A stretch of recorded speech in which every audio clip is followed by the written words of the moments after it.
6 ways living in America has completely changed my life. Make sure you guys go show some love to Larsen upon. And before we do get into this, like 80% of you guys are not subscribed to the channel. If you guys don't mind in hitting that subscribe button, it'll really help out. But yeah, let's jump straight into this and see what we got, man. Hello. If you're watching this, it can mean only 2 things. 1, that you, the viewer, are good at making life decisions. And 2, that I, Lawrence Brown, have now lived in the United States for 15 years. Damn. In fact, this past weekend marked my move-anniversary, a word that I'm only using because amateur producers told me to. I don't even drive. But since I left London for America's Midwest, I've seen a lot of changes. Right. And not just in America, but, you know, in myself.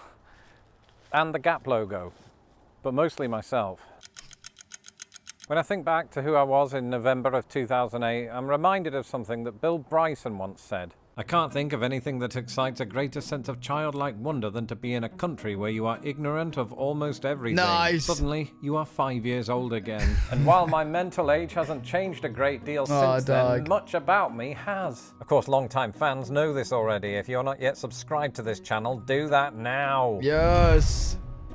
In the meantime, here's a deeply thoughtful analysis of how living in the United States has changed me forever. Huh? Oh, wait, I missed it. It went fast. It went fast. Where is it? I'm more health conscious. During the 26 years that I lived in Britain, I could probably count the number of vegetables that I ate on one hand. Basically, I didn't trust food which was green and orange, which for the last time should not be misconstrued as a criticism of Oompa Loompas. Right. No, a dislike of vegetables is not something associated... You know what? I love my fast food and I love my dirty food and stuff, right? But a good salad or good fruit salad, it actually bangs. It is actually good. Do you know what I mean?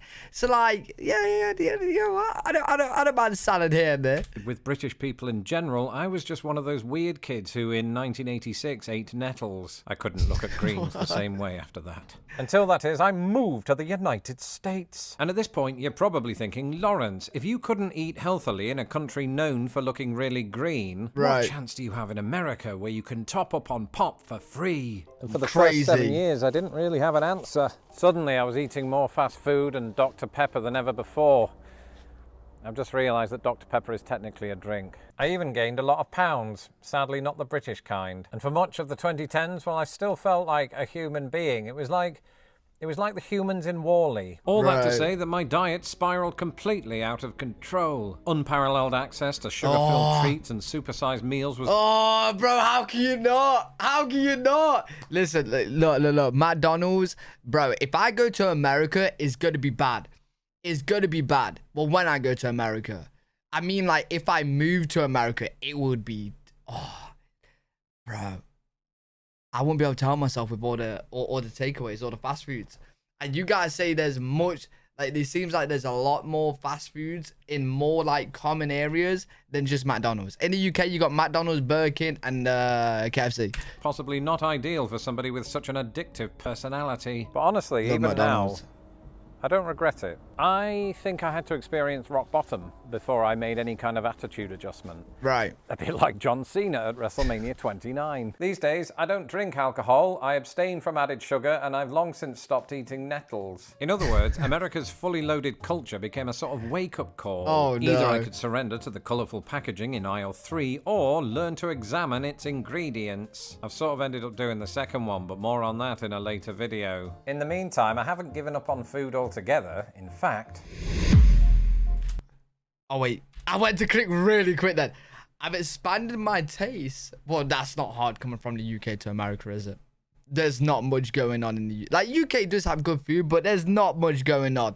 From what I've seen in America, yeah, I think most people are going to be expanded. While I am significantly more conscious about what I eat, there are plenty of American foods that I only devoured after turning 30. At one point, this included pies. In America, especially at this time of year, it's all about desserts like pumpkin. Oh, Thanksgiving's coming up. You know what? If you guys got any good, like, Thanksgiving videos you think I should check out, leave a comment and let me know, because I'm gonna be checking out some videos on Thanksgiving because I don't really know too much about it. Pecan, cherry, and cream pie. Ooh, cherry Please looks don't good. Google that last one. I've also become exposed to the wonderful world of Mexican cuisine, something that was practically non-existent when I lived in the UK. And while Britain has been I love introduced to Mexican. fajitas and the like in recent years, my love of burritos and quesadillas was cemented right here in America's Midwest. Hardly surprising, of course, when every city has a Chipotle, but just as prevalent are those local restaurants. Oh, you know what? My favorite food, one of them is nachos. Nachos with guacamole and salsa and jalapeno. Oh, I want some now, bro.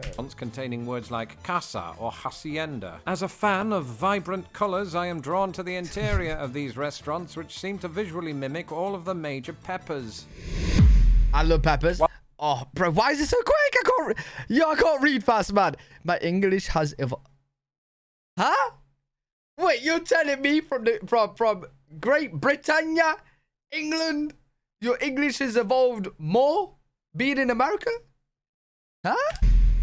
While it's fair to say that my accent remains 96% British, much about the way I employ English has changed since I touched down in Indianapolis. I've talked before about some of the American vocabulary that I've picked up, like trash, mailbox, asshole. But it even extends to things like punctuation, because just the other day, I found myself putting the comma inside the quotation mark. This weird phenomenon is found... I'm the worst person when it comes to like English and grammar and stuff like that, because I failed yeah, I find it funny that I failed so many times English being an Englishman. Bro, like, what? Hey, I'm just not good with it. I'm not. I never have been, never will be. So yeah, I don't even know if you're meant to put a comma inside the quotes, outside the quotes. I'll probably just stick it wherever I breathe. That's my little tip. Wherever you breathe, you stick a comma. Found in American style guides, but not practiced in Britain, where the punctuation comes after the quotes. Yeah. And if somebody offers me a sandwich after I've already enjoyed a plate of arroz con pollo, I might now say, I already ate, instead of, I've already eaten. I've already eaten. Wait, I say I've already ate. If someone's like, have you eaten yet? I'll be like, yeah, I've already ate. Who says I've already eaten? Wait, is eaten British and ate is American? I must be American, I knew that. Arroz con pollo, I might now say, I already ate, instead of, I've already eaten. Furthermore, I've defaulted to spelling words like empathize, not with an S, but with a Z. A letter that I still pronounce that way, unless I'm referring to Gen Z, because I learned that phrase in America. Language is weird. If it wasn't, I wouldn't have said this earlier. When I think back to who I was in November of 2008. Notice how I didn't say 2008? I believe this has been a fairly Wait, what did it say? 2008? Wait, 2008? Ah, 2008, 2008. Change. And that's the thing about transitioning from British to American English. The change doesn't happen overnight. New Americanisms gradually enter your brain. Right. 1 minute you sound as English as fish and chips. chips. The next you're calling your dog Buddy. These days, perhaps a more fitting metaphor would be English as American style fish and chips. I'm still 75% English, but with some American bells and whistles. Wait, this might be a really dumb question. But do you guys in America have fish and chips like how you just seen there? So, you know, in the UK, it's very, very popular to have like fish and chips and like gravy or curry. Mainly curry. I don't really know too many people that have gravy, but I know you can get gravy. I have fish chips curry. It's so good. Do you guys have like battered fish and chips and curry or nah? And that's all good and well. There's just one problem. I become too comfortable. What is that, like America's a relaxing place? I've become too comfortable. And I know what you're thinking. Ooh, Lawrence, of course you have. You're a moderately successful YouTuber. All you do is hang out in your hot tub all day. And that just isn't true. Would be nice. Because both of my hot tubs have damaged filters. What I'm saying is I've become too comfortable with American convenience. There was a time in my life when I once did something radical. I used to walk into McDonald's on foot. Now, I just place my order from right here in the car. Although this is my garage and not McDonald's. And it's other stuff too. Yeah, wait, no. Picking up McDonald's. Bro, we're all comfortable. That's just the way of life now. I would rather get it in your car than walk in and get it. Yeah, of course. Here in the car. although this is my garage and not McDonald's. And it's other stuff too. I've spoken a lot in the last 8 years about air conditioning. Oh, I love At first, aircon. the white noise had the unlikely effect of keeping me awake at night. But now, in those scorching Midwestern summers, I relaxing. can't really live without it. And so, whenever I stay in a British hotel that doesn't have air conditioning, I can't help it. I become entitled. I even once went so far as to complain to the linen closet. It was a good listener. Basically, American convenience has removed from my life tasks that were once so common and unnecessarily arduous. I can't decide if this is a good or a bad thing, so I'll compromise and say it's a very good thing. Yeah, it's good, right? I know way more about... Well, yeah, true. True. I'm the same kind of... Do you know what's interesting today? From doing all these videos, it's actually really cool, but I went to a place called Hickory's today. It was for someone's birthday, and it was a family birthday meal. And Hickory's is like an American-themed kind of like restaurant, right? So you can get like Texas brisket and stuff like that. All different American foods. There was like a little American magazine. And my girlfriend said to me, she was like, oh, wait, I bet you could do this, right? And it was a map with all the missing states. And I actually got like most of them right. I'm not going to lie. I got like one wrong. It was actually really cool. So these videos are actually helping in like little pub quizzes. You could call it like a pub quiz. It kind of is. I don't know if you guys know what a pub quiz is. It's just like a quiz in a pub. Pretty much in the name. Now, this might sound obvious, but it turns out that moving to another country causes you to learn some stuff about that country. Of course, it helps if you happen to be in the niche business of uncovering all of the memos that said countries lost in the pond. But there are some things that you only start to care about once you actually live here. For me, it was the everyday stuff, like figuring out US equivalents of UK shopping brands, some of which looked like they'd come from a parallel universe. You see, America has cool, Lay's instead of Walker's, TJ Maxx instead of TK Maxx. Oh, wait, TK Maxx is in America as well? And what is TJ? You see, America has Lay's instead of Walker's, TJ Maxx. Bro, is the J like the middle initial for TK? Like, what's going on? Why is it TJ instead of TK? Axe instead of TK Maxx. Axe instead of Lynx. Cocoa Crisp is in... Why is it different names? Is it because like copyright issues, like branding issues, legal issues, or like yeah, it must be, right? Why else would it be different names? Instead of Cocoa Pops, Three Musketeers instead of Milky Way instead of Mars Bar, and Dove instead of Galaxy. Wait, what? Wait. Pops, Three Musketeers in... Wait, so Milky Way don't have its own name in America, but Mars Bar does? Instead of Milky Way instead of Mars Bar. What? Wait, what? Yo, someone's gonna have to explain this to me in the comments. Why? Why? And Dove instead of Galaxy. I've also developed a much greater sense of how America is as opposed to how it's presented in TV and film. Because at first I thought there'd be more extraterrestrials and 555 phone numbers. But the thing is... Bro, it still like trips me out every time seeing these like, what they call it? Picket fences? Bro, like your next door neighbor could just walk in the garden and you both would just see each other. Like clear. Bro, that's so weird to me. Bro, I'm telling you right now, no one in the UK would want to be in their back garden and see their next door neighbor. Like, what if you both sunbathing? And what if you just let like out a massive fart? Bro, next door neighbor's gonna be like, huh? What?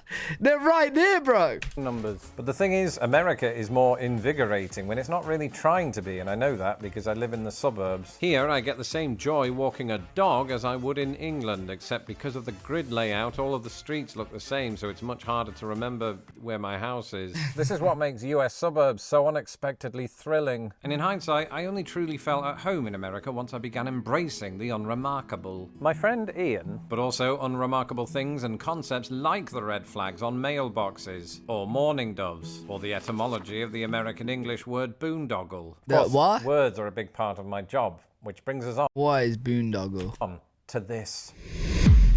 I become successful. Okay, yep, I'm going to America. See you in a bit. Back when I still lived in the UK, my professional ambitions were not quite what they are today. Partly because the gold play button didn't exist yet, but also because I didn't have the first clue what I wanted to be. Okay, that's not true. I wanted to be an actor. Oh, wait. Oh, right. So, yeah. I'm guessing. Yeah, he's been living in America 15 years. Yeah, what was he doing before, like, to America? What was his plans? Because now he's a YouTuber, obviously. Because he's got, what, like 650,000 subs? It's crazy. Actor, but in the theatre, we're so committed to Shakespeare that some actors get paid in 16th Surely YouTube is his job, right? century wages. I was one. so committed to Shakespeare that some actors get paid in 16th century wages. I was one of them. So I decided I wasn't going to take it anymore. Instead, I pursued the obviously lucrative career of YouTuber. And I'll be honest with And you, he's done well. in growing my audience, I have been inspired by the American ethos. If you put your mind to it, you can accomplish anything. Hell yeah. I've just realised that was George McFly. What I'm saying is my success so far owes much to the American tendency to celebrate it. In Britain, if somebody is successful, our collective instinct is often to bring them down a peg or two. Perhaps this is why I'm such a deeply modest YouTube sensation. Bro, that is so true. That is so true. And like the thing with the UK, right? People don't, like, we have dreams and that, but people aren't really risk takers as much as you guys, as it seems in America. Bro, this is so true, man. And yeah, like, if you do become successful, the best thing to do in the UK is not really, like, talk about it. I'm guessing in America, it's more like people will praise you if you do something good, right? Successful. In the UK, not in all cases, but in a lot of cases, people will try and bring you down a level or two instead of just like, you know, it's a accomplishment. If you're successful, it is a massive accomplishment. You should share it and enjoy it with the people around you, right? But yeah, it's actually crazy.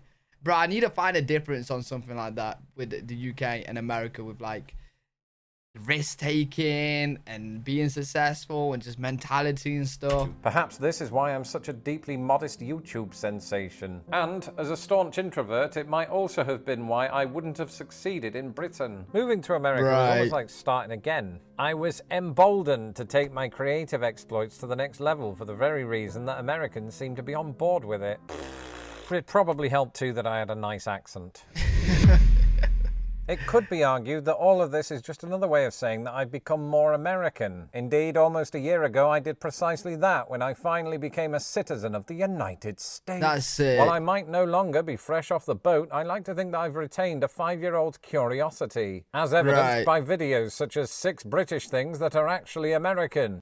Bro, this is a really good video. I enjoyed it. Make sure you guys go show some love to Lost in the Pond. Let me know what you guys think in the comment section. If you guys got anything to ask or let me know about, put them down in the comments. Hopefully you guys enjoyed it. If you did, make sure to thumbs up, subscribe for more content. I'm live every single day on twitch.tv/L3WG if you guys want to check me out over there. I'll see you on the next one. Peace.